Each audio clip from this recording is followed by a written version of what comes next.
Ouais, et moi, je te dirais, Fabienne, que pour moi, il y a une différence Ouais. entre de l'intimidation et du harcèlement. Mhm. Le harcèlement suggère que c'est répétitif.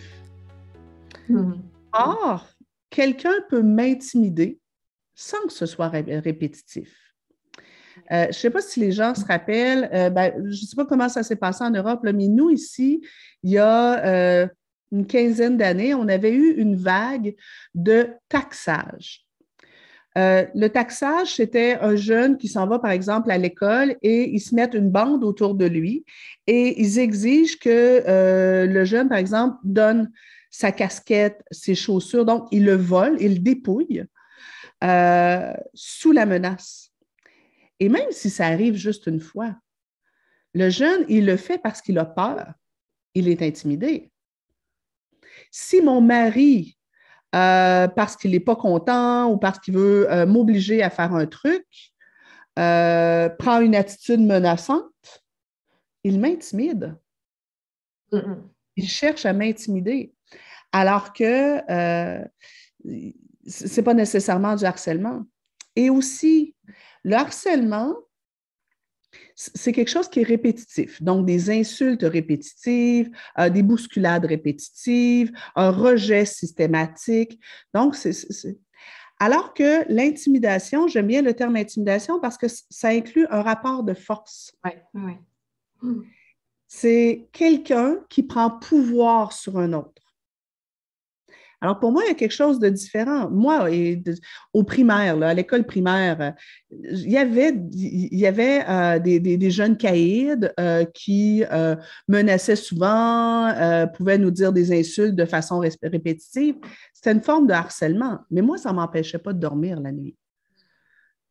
Je m'en fichais un peu. Je me disais, bah, c'est un jeune qui a des problèmes. Et je ne me sentais pas intimidée dans cette situation-là.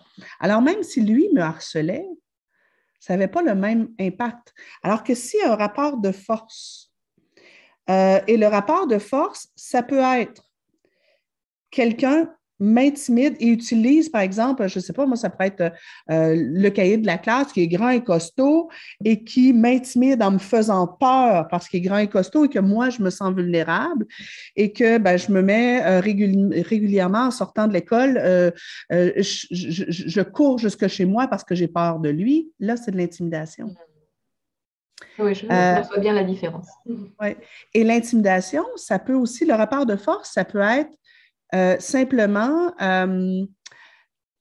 des élèves qui sont très populaires à l'école et qui se moquent de la personne qui est timide, réservée, qui a une faible estime d'elle.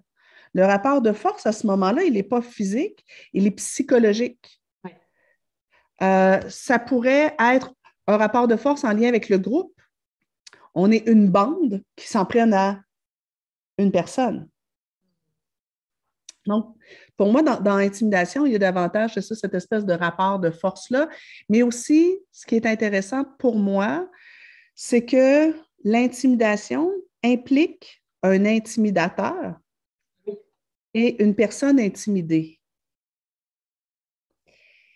Et c'est là où moi, mon approche s'inscrit dans comment est-ce que je peux enseigner à mon enfant à se protéger contre les personnes toxiques, à s'affirmer davantage, à cesser d'être intimidé par les personnes qui sont désagréables.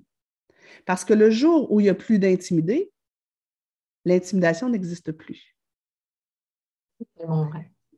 Et je trouve que c'est un levier. Donc, Mhm. là, on peut continuer d'harceler, mais si ça ne m'intimide pas, ça ne m'intimide pas.